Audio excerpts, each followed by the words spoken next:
Ce balado est une présentation du Centre de services scolaires Chemin du Roi. Apprendre, réaliser, ensemble.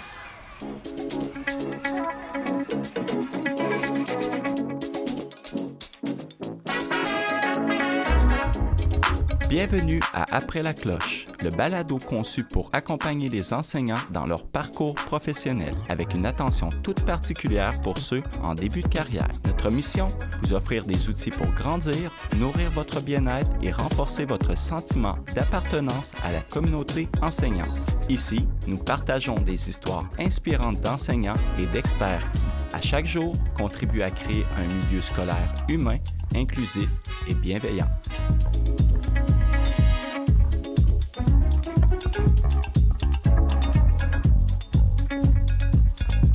Bienvenue à Après la cloche, le balado qui soutient les enseignants dans leur parcours professionnel. Aujourd'hui, on va aborder un sujet qui est crucial, qui est important. La suppléance. Être suppléant, c'est devoir s'adapter rapidement, devoir établir une connexion qui est quasi instantanée avec des élèves qu'on connaît pas et très souvent improviser face à l'imprévu, puis c'est vraiment pas toujours facile, mais on pense qu'avec les bons outils, la suppléance, ça peut aussi être une expérience qui est super formatrice, super enrichissante. Donc, je suis Pascal Romano et je suis ravie d'être accompagnée aujourd'hui par mon co-animateur François Decaroufel, conseiller pédagogique en insertion professionnelle.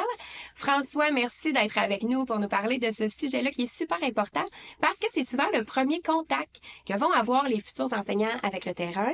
Donc, pendant leurs années d'études, ils vont faire des stages, ils vont commencer de la suppléance. Puis des fois, ce contact-là, il se fait tout en douceur et en délicatesse, mais des fois, non. Des fois, on frappe un mur. Des fois, ça change notre vision, le regard qu'on porte sur la profession enseignante. Ça fragilise la relation qu'on a avec l'enseignement, pardon. Et ça peut faire peur, ça peut être confrontant. Donc, François, on est ravis d'aborder ça avec toi aujourd'hui.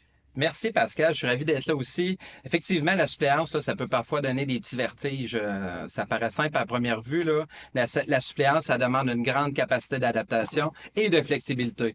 Chaque jour, c'est différent. La clientèle est différente, les niveaux sont différents, variés, les matières. Donc, c'est pas si simple qu'on peut penser.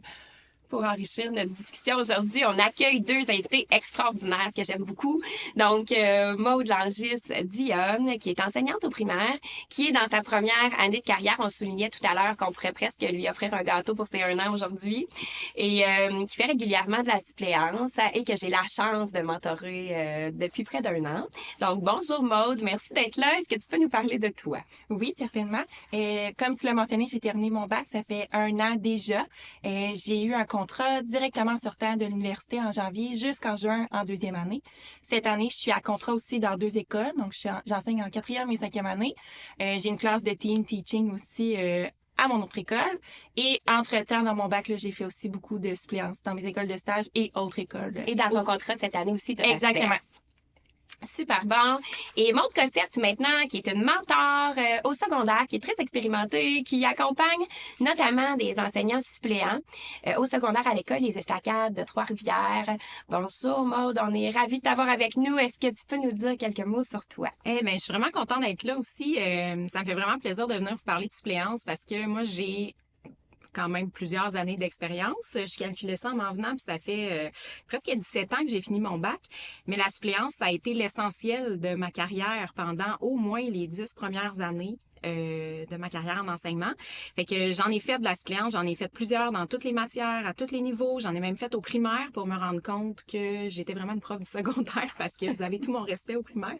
Mais c'est vraiment différent, le primaire, le secondaire. Fait que c'est bien qu'on soit là toutes les deux parce qu'on se prépare pas, assurément pas de la même façon pour une suppléance au primaire et au secondaire. Exactement. Puis on vient d'une époque, toi et moi, oui. où il y avait pas de pénurie de main-d'œuvre. Non. De la suppléance, on en faisait longtemps. Oui, je dis à la blague souvent que les deux seules choses que j'ai pas faites dans une école, c'est le secrétariat puis la cafétéria, puis c'est pas faux, là.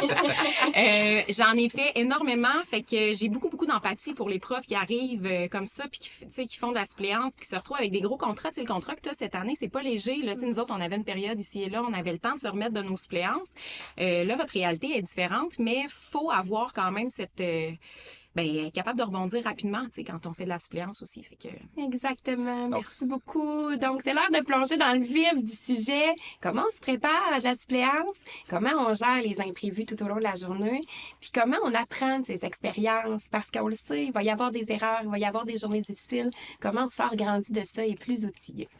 Moi, je poserais la question justement à Maude Langis. Comment tu te prépares, toi, pour une journée de suppléance au primaire? Vu que tu es une jeune enseignante, t'en fais pas mal. Oui, en fait, là, quand je sais que j'ai une planification à l'avance, je me prépare plus ou moins du matériel. Dans le sens, je vais me préparer des documents passe-temps, des fois pour les petites périodes de transition. Bon, parfait, on va faire un mot caché, un sudoku. Je me prépare un petit peu de matériel ou un album jeunesse aussi que je vais apporter tout le temps dans mon sac. Où tu trouves ça, Maud? Est-ce que tu as un dossier sur ton ordinateur? Dans mon ordinateur, oui, c'est ça. exactement. J'ai un dossier complet là, de feuilles passe-temps. Album jeunesse, comme je disais aussi, ça passe vraiment à tous les niveaux, là, autant préscolaire que sixième année aussi, ça peut être un roman. Donc, quand j'ai une planification déjà à l'avance, j'en prépare moins. Mais quand je sais que j'en ai pas ou ces dernières minutes, mais là, je vais vraiment fouiller dans mes documents ou même dans les bureaux des élèves pour voir où est-ce qu'ils sont rendus, là, tout dépendant à quel niveau je suis. François, si je me trompe pas, tu es en train de travailler en ce moment dans le cadre de ton mandat comme conseiller pédagogique en insertion professionnelle sur une ressource pour accompagner nos suppléants avec les essentiels en suppléance, des banques d'activités qui vont être déposées sur le site ressources dans les prochains mois et une ressource super intéressante, là, le Centre de services scolaires des découvreurs. On va faire un visuel qui est très intéressant avec tous les essentiels à penser en suppléance puis avec des banques d'activités là, qu'on pourra mettre avec le dépôt du balado là, sur le site ressources. Bon, as-tu des ajouts pour la suppléance au secondaire? En fait, la suppléance au secondaire, c'est sûr que ça nécessite une certaine préparation, mais très souvent, on sait pas trop dans quoi on s'embarque parce que, comme tu disais, François, des fois, le matin même, l'enseignant peut pas se présenter. T'es appelé à 7h30, viens-t'en, tu vas avoir 3 matières. Hier, je parlais avec une suppléante, justement, qui enseignait 4 périodes dans 3 écoles différentes dans sa journée. Fait que se préparer à ça, c'est ça. Ça peut être un peu rock'n'roll. C'est sûr que dans la mesure du possible, de prendre connaissance du travail à faire, ce qu'il faut comprendre, c'est que les suppléances, des fois, oui, là, le petit mot croisé que le prof va laisser, c'est pour remplir du temps puis pour sauver des vies, là. C'est comme, regarde, ça va être ça pour aujourd'hui, j'ai pas le temps de te préparer quelque chose, mais il faut considérer que ce travail à faire-là, il faut le prendre au sérieux quand même. Moi, j'ai déjà fait cette erreur-là en pensant que ce que le prof m'avait laissé, c'était du remplissage. Et non, c'était un exercice pour apprendre le vocabulaire. Puis ce vocabulaire-là devait être réutilisé dans une production écrite dans les périodes suivantes. J'ai un peu scrappé sa planif avec... c'est ça. C'est vraiment important de respecter la planification qui est en place. Exactement. Fait que si la planification qui nous est envoyée, d'en prendre connaissance puis de se demander c'est quoi le matériel qui va être requis pour cette planification-là. Des fois, ce qu'on a à présenter, c'est un film. Ça va me prendre un ordi, ça va me prendre un lecteur, ça va être un DVD parce que oui, il y a encore des DVD dans les écoles. Est-ce que j'ai un ordi? Est-ce que j'ai ce qu'il faut pour me brancher au tableau? Fait que c'est important de connaître les particularités de l'école où on va travailler puis il y a tout le temps une personne qui est responsable. Il y a tout le temps comme la personne qui est responsable de la suppléance. Ça, c'est votre meilleur ami. Faut se mettre faut devenir très complice avec cette personne-là. Généralement, c'est cette personne-là qui nous remet le matériel. Par exemple, à l'académie, si on a besoin d'un ordi, c'est Stéphanie qui a des ordis, fait qu'elle va nous en donner un. Puis c'est sûr qu'une petite trousse de survie, c'est toujours gagnant, là. Tu sais, les mots cachés, les sudoku, ça fait le travail. Puis je dirais même, là, même si ça a l'air d'être bien le fun pour le primaire, là, un petit coloriage de Noël. Là.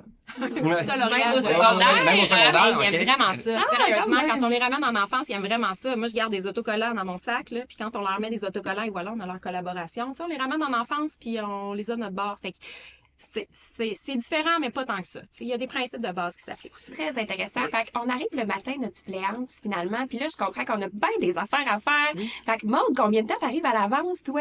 Puis qu'est-ce que tu fais pendant ce temps-là?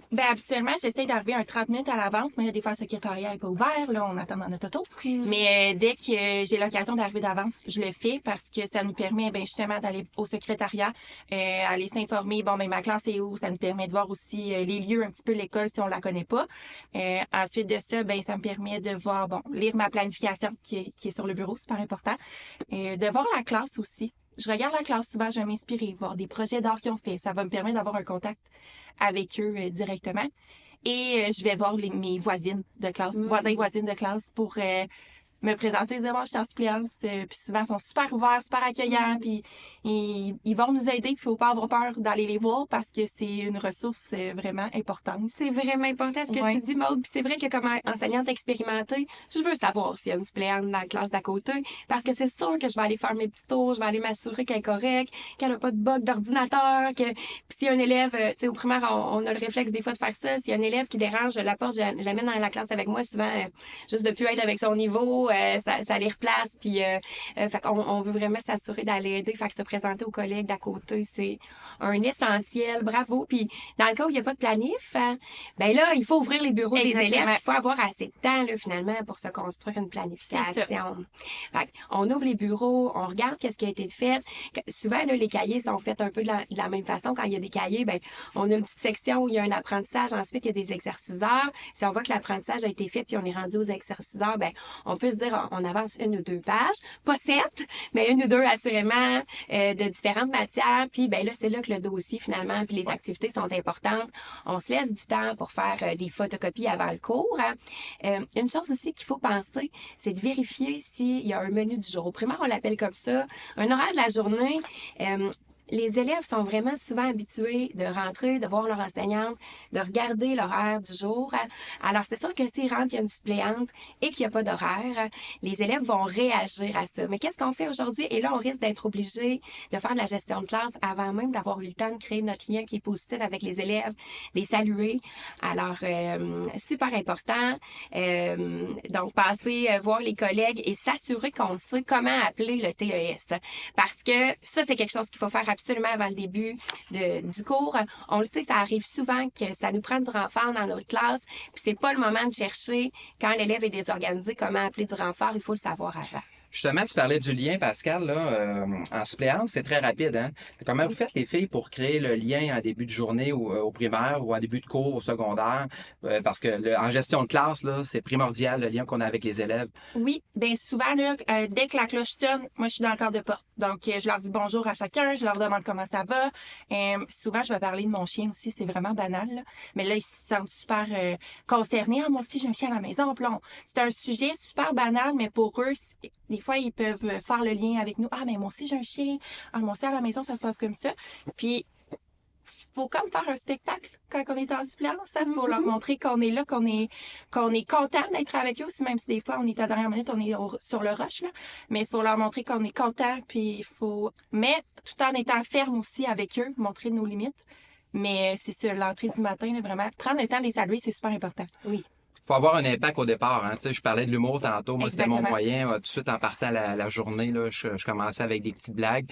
L'accueil à la porte, super important aussi. Moi, j'avais même un code gestuel, si on peut dire, là, distinctif avec plusieurs élèves. Même en suppléance, pendant la journée, je développais ça. Fait que à court terme, je créais le lien avec eux. C'est primordial. Comme ça, on va avoir une bonne gestion de classe pendant la journée.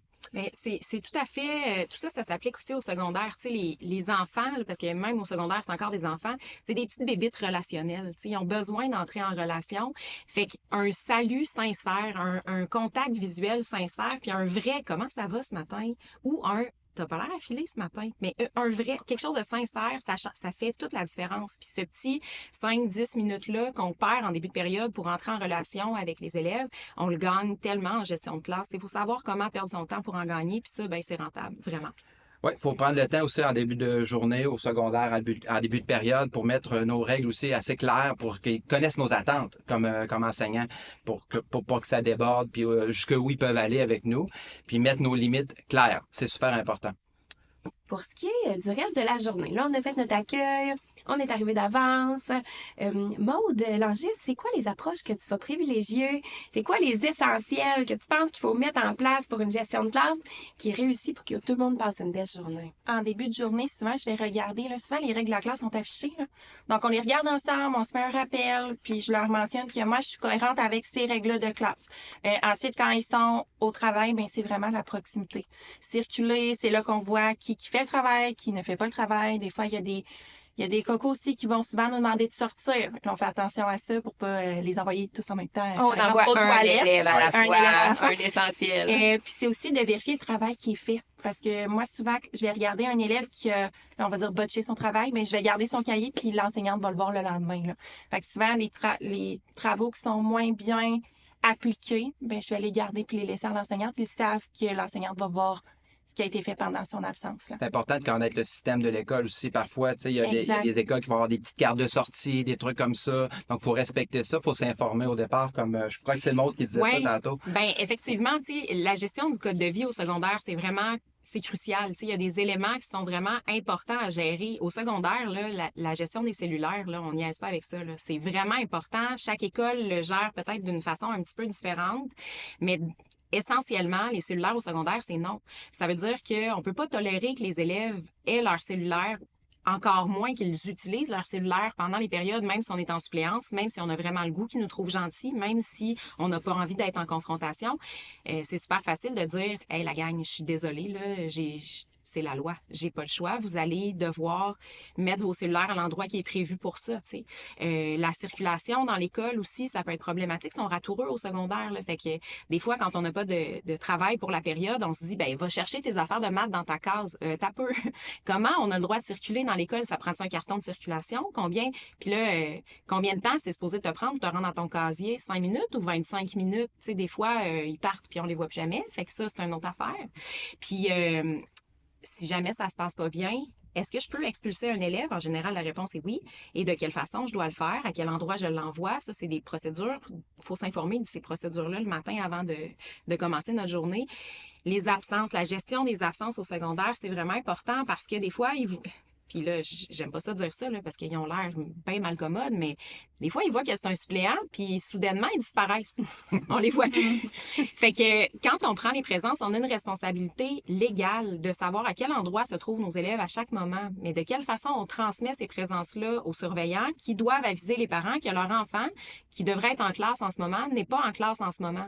Il y a un enjeu de sécurité. Exactement. S'il arrive quelque chose à ces élèves-là, pendant qu'ils sont supposés être assis en classe avec nous, ben c'est nous qui en avons la responsabilité. Donc, on doit prendre cette responsabilité-là.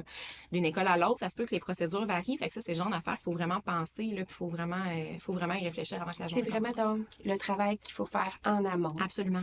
Avant de commencer notre journée. Ouais. Puis là, quand notre journée est commencée, ben là, comme tu dis, je pense qu'on a des essentiels en gestion de classe, qu'on n'aura pas le choix de parler. Fait qu'on se fait un petit interlude, gestion de classe. C'est quoi les agissements, comment je peux faire pour prévenir finalement la désorganisation d'une classe et comment je vais faire après ça pour intervenir. Donc, nos agissements préventifs. As-tu quelque chose à nous dire, François? Il me regarde avec un petit air. Vas-y. Ben, j'allais dire, c'était pas à ce sujet-là, je vais y revenir après. J'allais dire que c'est important de savoir à qui s'adresser aussi, mais ça a rapport avec la gestion de classe, parce que s'il y a des comportements inadéquats dans la classe, faut savoir à qui s'adresser. C'est qui la TES? Est-ce qu'il y a une psychoéducatrice dans l'école? À qui on s'adresse? Est-ce qu'on a le droit de sortir un élève? Comment ça fonctionne, ce système-là? Pour revenir aux interventions préventives, super important, parce que, ben, on en parlait beaucoup tantôt. Les interventions préventives, ça va beaucoup dans le lien qu'on va créer rapidement avec l'élève, même en suppléance. Mais c'est un lien, tout est accéléré quand on fait de la suppléance. Donc, on va créer le lien avec notre sourire, notre attitude, l'accueil qu'on va avoir avec les élèves, l'accompagnement tout au long de la journée. Est-ce que les élèves qui font bien ça, est-ce qu'on va pouvoir faire une petite activité avec eux pour peut-être pendant la journée, en avant-midi, les amener à avoir une reconnaissance envers nous? Plus les élèves vont nous faire confiance, plus ils vont nous respecter, plus la gestion de classe va être bonne. Exactement. Puis, tu sais, je pense que ça passe, tu sais, on le sait, on a très peu de temps pour faire un lien avec l'élève, donc il faut qu'il nous voie, il faut être respectueux avec les élèves. Puis des fois, ça semble être une évidence, mais quand on leur parle de façon respectueuse, quand on les écoute vraiment, quand nos interventions sont bienveillantes, déjà, on s'achète qu'il y a le 3/4 des élèves qui ont le goût de nous rendre ce respect-là, ils nous accordent une crédibilité. Donc, toute notre gestion de classe va dépendre finalement de cette relation-là qu'on a en équilibre avec le fait qu'il faut être cohérent, ferme dans ses attentes. Donc, si tu le dis, quand tu dis quelque chose, quand on parle de cohérence, là, si je dis quelque chose à mes élèves, il faut que je le fasse. Donc, il faut que je réfléchisse à ce que je veux dire. Quand c'est possible aussi, on privilégie le plus possible une première intervention qui est non verbale. D'où l'intérêt de circuler sans arrêt dans la classe, parce que l'intervention non verbale, je peux pas la faire à distance. Je peux faire un petit signe, un doigt sur la bouche, mais quand je me promène, il y a plus de chances que je puisse réagir de façon rapide. Je vais aller mettre une petite main sur le travail d'un élève pour le reconcentrer. Des fois, une main sur l'épaule qui veut juste dire, je te regarde. Puis ça, c'est sûr que l'élève, quand il voit qu'on agit comme ça avec lui, il sent qu'on veut protéger un petit peu, qu'on veut pas faire l'intervention devant tout le monde, on veut pas l'humilier, on veut juste qu'il se remette à la tâche et il va encore une fois là, nous accorder plus de crédibilité quand on agit comme ça avec lui. Nommer les élèves par leur prénom. Au primaire, là, de prendre le temps au début, pendant la lecture du matin, surtout nos petits cocos qu'on sait qui grouillent plus, aller apprendre leur nom pour pouvoir l'utiliser. Thomas, tu reviens avec nous. Ça vaut 100 fois plus que, hey, toi, le petit garçon aux cheveux bruns avec le chandail jaune et les pantalons verts. On n'a plus d'impact à ce moment-là. Au secondaire, on a peu de temps aussi parce que c'est 1 heure, mais ça vaut la peine d'apprendre rapidement là, les noms des élèves. Il y a une enseignante qui m'avait donné un truc extraordinaire. Là. Souvent, on nous laisse le plan de classe, mais les élèves voient que c'est un suppléant, fait qu'on les connaît pas. Fait qu'ils changent de place. Fait que là, Mathis s'appelle pas Mathis, mais sur le plan de classe, c'est écrit que c'est Mathis. Fait que moi, je prenais toujours un 10 minutes en début de période et je redessinais le plan de classe. Parfait, vous êtes assis à cet endroit-là. Et là, je prenais les présences avec la liste en ordre alphabétique et je voyais qui me répondait. Puis je voyais que 3e bureau, 2e rangée, c'était Mathis. Puis c'était pas supposé d'être Mathis qui était là sur le plan de classe que la prof m'avait laissé. Et là, je comprenais que Mathis, lui, ce matin-là, il était en mode suppléance. Ah! Truc de pro, c'est bon, ouais. Je redessinais mon plan de classe comme ça, puis ça me permettait justement d'appeler les élèves par leur nom. Puis honnêtement, t'as pas besoin de tous les appeler par leur nom. Quand t'en as nommé 2, 3, les élèves, ils font « OK, elle est pas ici pour... elle est sérieuse, là, tu sais, elle sait où est-ce qu'elle s'en va, tu sais. Fait que ça fait toute la différence. Quelque chose qui est super important aussi, le renforcement positif. Donc, rapidement, dans notre période au secondaire ou dans notre journée au primaire, il va falloir, on les remarque, les enfants à défi, les jeunes à défi, puis il va falloir rapidement aller les voir puis leur faire du renforcement. Moi, je prenais un bon plaisir, en fait, c'est pas un malin plaisir, à donner des commentaires positifs à chacun des élèves et plusieurs rapidement dans la journée pour m'assurer qu'on crée le lien. Je reviens souvent avec ça, avec le lien. C'est important. Mais c'est vraiment la base. C'est super rentable, c'est vraiment payant. Ouais. On a, t'en as parlé un petit peu aussi, François, tantôt. On a le devoir de maintenir un rythme dans notre journée. On doit éviter à tout prix les temps morts. Une enseignante m'avait dit dans ma jeune carrière, si tu n'organises pas tes élèves, eux autres vont t'organiser puis ça fera pas ton affaire. Donc, vraiment, là, tu sais, les activités de fin de classe, puis on est responsable d'eux vraiment jusqu'à la cloche. Donc, jamais on laisse partir des élèves d'avance. Maude aussi, t'en as parlé. Puis là, on est dans les interventions préventives. Maintenant, qu'est-ce qu'on fait quand un élève qui est pas à ses affaires du tout, il dérange tout le monde, ou un groupe d'élèves, finalement, qui décide de prendre un petit peu le contrôle? Je pense que la clé à ce moment-là, rester calme, peu importe la situation.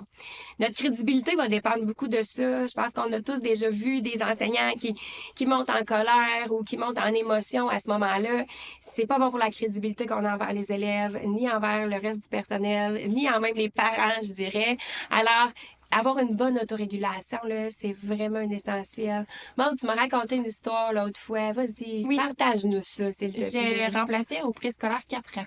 Puis, il y a une enfant qui jouait dans un bac sensoriel, mais c'était des petites billes, puis c'était tout petit, là. Mais il y en avait beaucoup.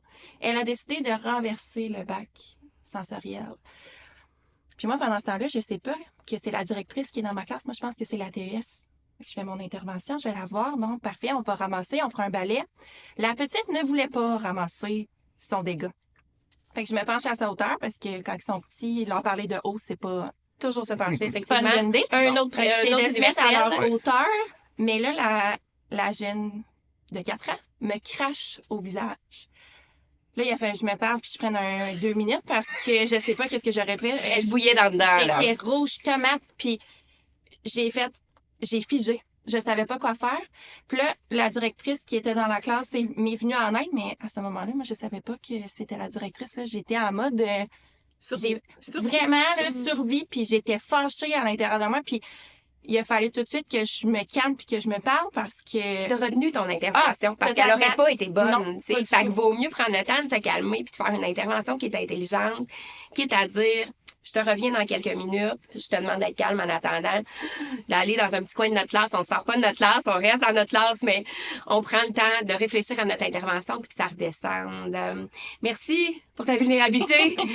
Alors, on parlait aussi que intervenir en privé, c'est vraiment important. On a des jeunes adolescents et des jeunes enfants qui ont un ego, qui se sentent rapidement humiliés quand on intervient en public et qui vont, pour pallier à ça, vont décider probablement de faire le clown, de déranger, de te répondre parce que leur ego social est menacé à ce moment-là. Donc, on intervient le plus possible en privé. On amène dans le corridor, on rassure l'élève, on lui réexplique les attentes. C'est un essentiel. On a Petite parenthèse, Oui, Pascal, vas-y. quand on amène dans le corridor, toujours important d'avoir un œil sur la classe Ouais. parce que si on sort avec l'élève et qu'on n'a pas un regard sur le groupe, ça se peut que quand on revienne, on ait plusieurs autres problèmes dans la classe. Exactement. Donc, super important. Je te laisse aller. Oui, puis tu sais, normalement, là, on devrait pas avoir à sortir de la classe parce qu'effectivement, tu sais, quand on parle avec un élève, on a le regard. On devrait savoir en début de journée comment appeler un TES. Puis si on a une vraiment grave urgence, là, puis qu'on a besoin de sortir de la classe, il faut absolument aviser le collègue à côté de nous, finalement, pour qu'il vienne surveiller notre classe puis qu'il puisse se mettre en position, là, parce qu'on peut être tenu responsable de ce qui pourrait se passer dans nos classes quand on n'est pas là. Puis Oui, faut pas vas-y. avoir peur. Tu sais, moi, au début, là, souvent, en suppléance, j'avais peur de déranger les autres, j'avais Oui. peur de déranger mes collègues, j'avais peur de déranger la TES. Puis on dirait que je voulais tout régler par moi-même, mais c'est pas la solution à avoir, là. C'est vraiment Et c'est pire la affaire, là. peur du regard, la peur qu'on te juge, jugement. qu'on ne trouve pas bonne, mais c'est l'inverse. Dans les écoles, on trouve que c'est une preuve de professionnalisme d'appeler quelqu'un quand ça va pas. On le sait, puis peu importe le nombre d'années d'expérience qu'on a, on a besoin d'une TES dans nos classes une fois de temps en temps. Fait que c'est juste normal qu'en suppléance, on en ait besoin. Absolument. Moi, ma première suppléance ici à l'Académie des Estacades, c'était mes grands amis de secondaire 5. C'était toute la gang de football. C'était en fin d'année. L'examen du ministère de français était passé. Ça leur tentait pas d'être là du tout. Ils étaient vraiment en mode vacances.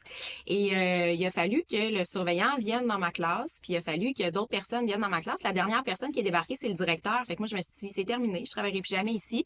Et force est d'admettre que ça fait 10 ans, puis je suis encore là. Fait que Ils ont cru en toi, même si t'avais eu besoin d'aide. exactement. Puis ces gens-là étaient vraiment en mode solution. Ils étaient pas en mode jugement. Puis ils les connaissaient avant moi, là, avant que moi je les connaisse. Puis ils savaient là, de quoi ils étaient capables. Puis c'était pas la catastrophe. Ils étaient juste vraiment bruyants, les élèves. Là. Ouais, puis Les gens vont pas juger Non. qu'est-ce qui se passe dans ta classe. Ils pourraient avoir une opinion sur comment tu réagis toutefois. Ouais.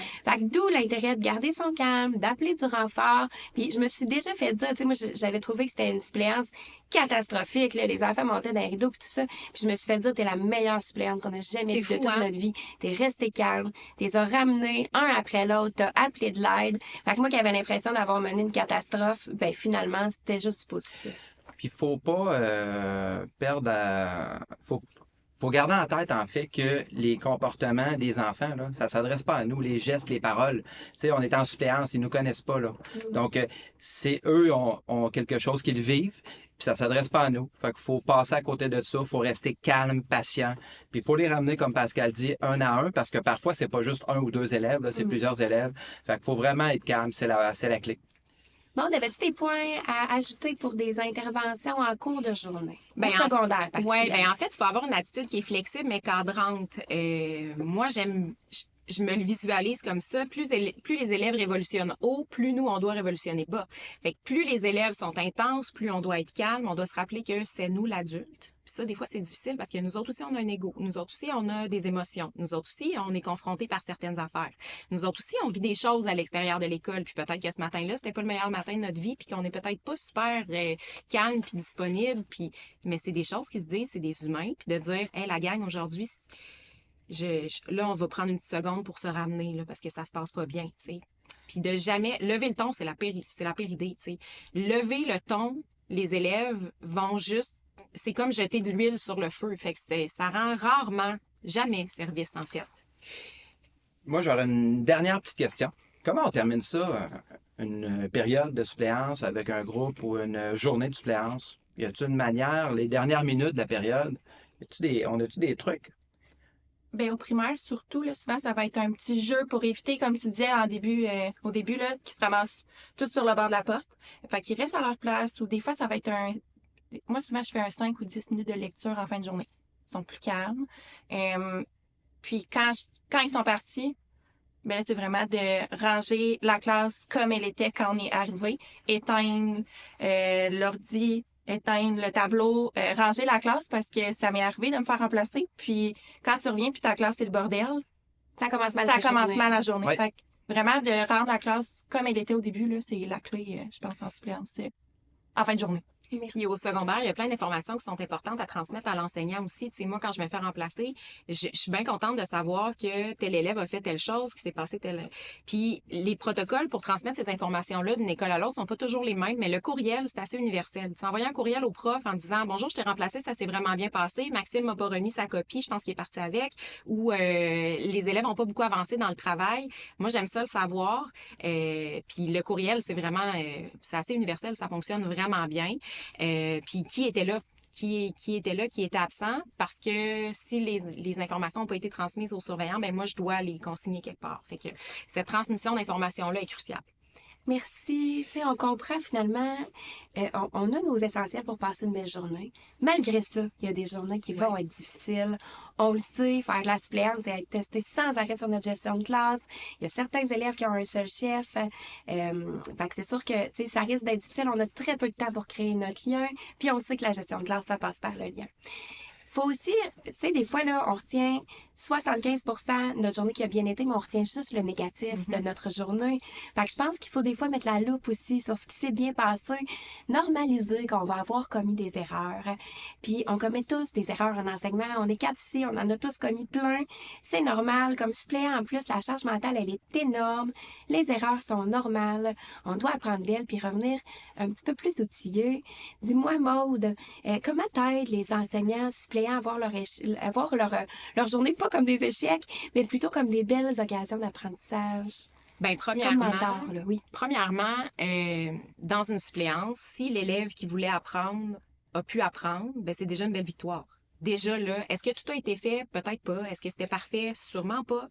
Mais si l'élève qui voulait apprendre a pu apprendre, ben là déjà on a accompli quelque chose. Fait que ça c'est déjà très bien. Puis des échecs, des victoires, on en vivra tous. Puis on apprend toujours de ça. Quand on fait une erreur, puis qu'on se rend compte qu'on a fait une erreur, on la fera plus jamais. T'sais. Laisser un groupe tout seul quand il s'est passé quelque chose, ben là tu l'as appris puis tu le feras plus jamais. T'sais. Fait que maintenant, l'important, c'est pas nécessairement de pas avoir fait d'erreurs, mais de juste être capable de pas les reproduire, ces erreurs-là. Puis c'est vrai qu'on peut faire une différence même quand on est en suppléance. Il y en a plein de situations où on peut faire des différences, même si l'élève, on le voit une fois dans l'année pendant 75 minutes, puis qu'on a l'impression qu'on le verra plus jamais. T'sais, moi, ça m'est arrivé des fois de recroiser des élèves plus tard dans l'année puis qui me disent « Hey, tu sais, ce que tu me dis à cette période-là, là, ben, ça a changé quelque chose. » Fait que juste C'est ça, beau, hein? Ouais, ça, Ça valorise Ouais. tu sais, la suppléance, des fois, c'est moins valorisé, c'est mis de côté, mais là, quand on vit des expériences positives, puis on peut faire la différence quand même. C'est vrai, beau, c'est vrai là. qu'on peut la faire, puis on peut la faire concrètement. Tu sais, moi, je me rappelle d'un événement, je fais une suppléance dans une classe, puis là, il y a le conseiller en orientation qui est là, où il faut qu'ils remplissent un formulaire pour leur demande d'admission au cégep. Les pauvres sont en secondaire 5. Faut qu'ils fassent leur choix de cours. Puis là, il y en a un, là, je le vois, il est pas bien, il va vraiment pas bien, là, puis il est comme envahi par, il est très, très anxieux. Puis là, ils remplissent leur papier, puis à un moment donné, je le fais sortir dans le corridor, puis je reste dans le cadrage de porte, puis je lui demande juste comme, ça va-tu? Puis il me dit que ça va pas du tout, parce que lui, il sait pas ce qu'il veut faire de sa vie, puis il a l'impression qu'il faut qu'il prenne une décision pour l'avenir, là, puis j'ai dit, moi, mais es-tu allé rencontrer un conseiller en orientation? Mais lui, dans sa tête, le conseiller en orientation, il pouvait juste lui dire ce qu'il allait faire dans la vie. T'sais, toi, tu vas devenir infirmier. Toi, tu vas devenir charpentier. T'sais. Et je dis, non, c'est pas ça qu'il peut faire. Là. Il dit, mais moi, j'ai poche mes maths, puis j'ai besoin de mes maths. Puis j'ai dit, attends une minute, là. Va donc prendre un rendez-vous avec la conseillère en orientation. Elle va pouvoir te donner les autres alternatives. T'sais. Il y a d'autres choses. Fait qu'il descend au secrétariat, je donne un petit billet, s'en va au secrétariat, prend son rendez-vous, croise la conseillère en orientation au secrétariat, tu sais, c'est quoi les chances, et revient après une demi-heure, c'est un autre élève. Là, ça avait changé son parcours, tu sais, puis j'ai juste dit, ça va-tu?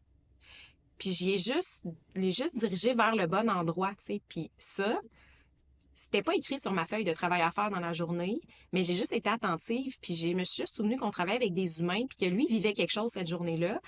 Puis je savais vers où le diriger. Fait que j'ai pris la chance de le faire, tu sais. Puis ça a vraiment changé quelque chose. Puis, ben, tabarouette, il est allé au cégep, puis il a fait ce qu'il voulait faire, tu sais. Fait que c'est le fun, ça. Exact. On peut avoir un impact, même si c'est une suppléance. Ben oui. Tu sais. Hey, merci beaucoup, les filles. Merci, Maude. Merci, Maude. Donc, pour conclure, 2-3 petits mots là, sur ce qu'on peut retenir. Donc, c'est un rôle exigeant et suppléant, oui, mais c'est une belle occasion pour grandir et d'apprendre en tant qu'enseignant.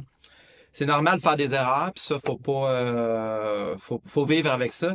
Puis il faut bien se préparer, faut être patient. C'est ça la clé du succès. Est-ce que tu as un petit mot à ajouter, Pascal, pour conclure? C'est sûr, j'ai pas le choix de vous dire merci infiniment, Maude Langis, pour ta belle transparence, Maude Cossette pour ton expérience, tes anecdotes qui sont super enrichissantes.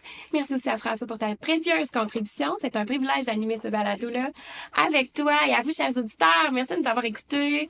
On se retrouve très bientôt pour un nouvel épisode d'Après la cloche, le balado qui vous accompagne dans votre parcours professionnel. À bientôt! Merci!